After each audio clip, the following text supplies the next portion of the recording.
Halo anak-anak, bagaimana kabarnya hari ini?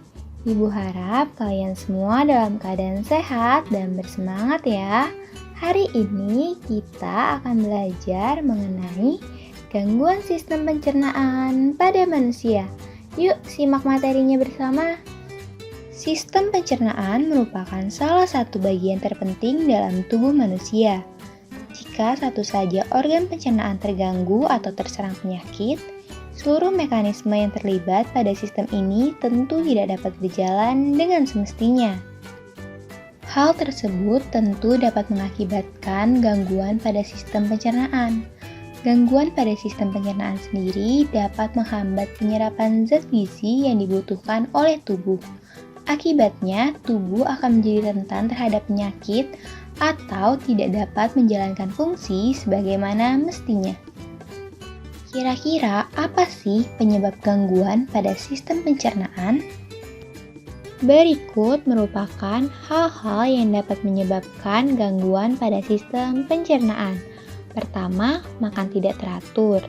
Kedua, makanan terkontaminasi bakteri. Ketiga, alergi makanan. Keempat, kurang serat dalam makanan. Kelima, makanan yang kurang higienis atau kebersihannya kurang terjaga. Keenam, infeksi bakteri Helicobacter pylori di saluran pencernaan. Berikut merupakan beberapa gangguan pada sistem pencernaan yang akan kita ulas, dari mulai definisi, penyebab, dan cara penyembuhannya, yaitu MAH, kolera, dan diare. Pertama, kita akan mengulas mengenai sakit MAH. Sakit MAH atau dispepsia adalah gejala penyakit berupa rasa nyeri dan panas pada lambung yang terjadi akibat sejumlah kondisi. Di antaranya adalah luka terbuka pada lapisan dalam lambung atau tukak lambung, infeksi bakteri Helicobacter pylori, efek samping penggunaan obat antiinflamasi non-steroid atau biasa disebut dengan OAINS, dan stres. Gejala sakit MAH sendiri terdiri dari 1. Cepat merasa kenyang saat makan dan rasa kenyang berkepanjangan setelah makan. 2. Mual. 3. Kembung pada perut bagian atas. 4. Sering bersendawa. 5. Nyeri pada ulu hati dan nyeri di tengah dada yang muncul setelah makan. Dan 6. Rasa panas pada perut bagian atas. Setelah tadi kita mengetahui apa saja penyebab dari sakit MAH dan bagaimana gejalanya, kita juga dapat mencegah sakit MAH itu sendiri loh. Dengan cara yang pertama, makanlah dalam porsi kecil dan secara perlahan.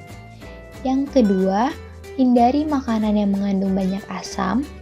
Yang ketiga, bila sakit MAH dipicu oleh stres, lakukanlah hal-hal yang dapat mengurangi stres.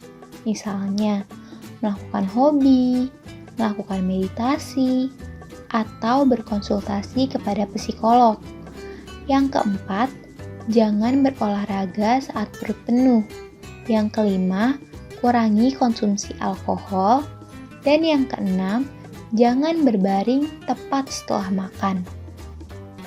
Penyembuhan sakit MAH. Pengobatan untuk sakit MAH sendiri tergantung pada penyebab dan tingkat keparahannya.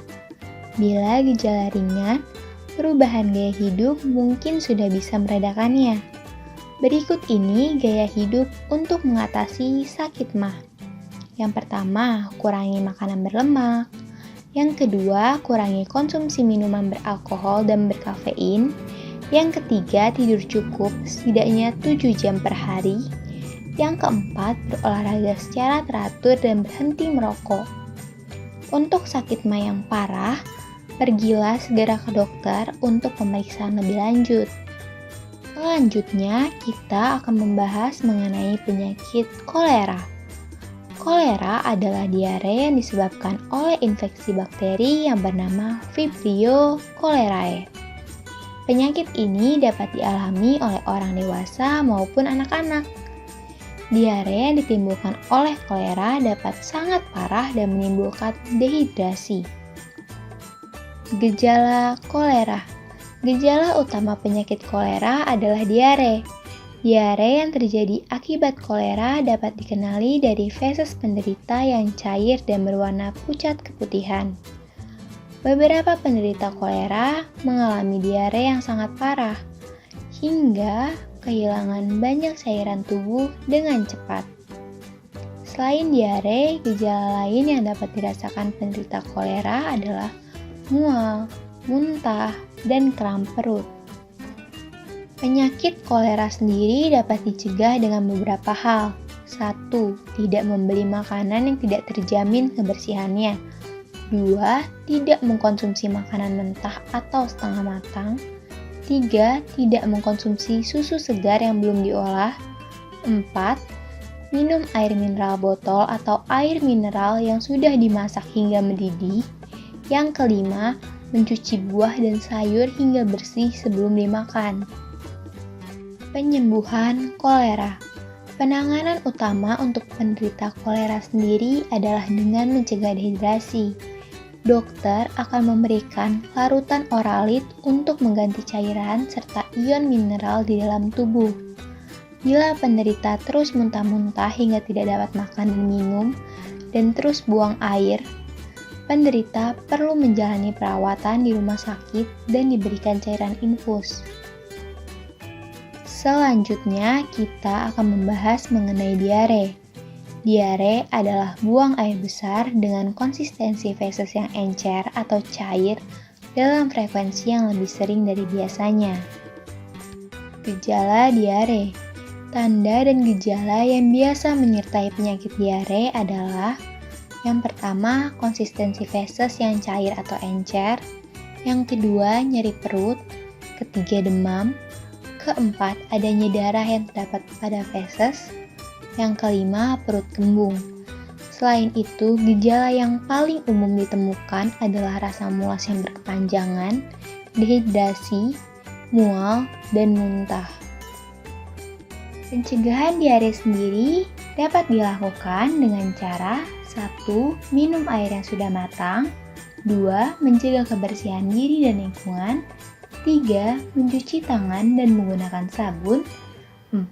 Tidak mengkonsumsi makanan yang kurang bersih atau jajan sembarangan. Penyembuhan diare. Penyembuhan diare dapat dilakukan dengan pemberian cairan dan elektrolit, seperti larutan garam. Hal tersebut akan sangat membantu untuk memulihkan keadaan tubuh yang kekurangan cairan dan elektrolit. Minum cairan oralit merupakan cara pengobatan yang paling efektif terhadap gejala diare. Selain gangguan pencernaan yang tadi sudah Ibu jelaskan, ada juga gangguan pencernaan lain, seperti susah buang air besar atau sembelit, gastritis atau pelukan dinding lambung, cacingan, usus buntu, dan sariawan. Nah, sekian materi yang Ibu ajarkan hari ini ya. Kurang lebihnya Ibu mohon maaf. Sampai bertemu kembali. Jangan lupa untuk mengerjakan penugasan yang ada di Google Classroom.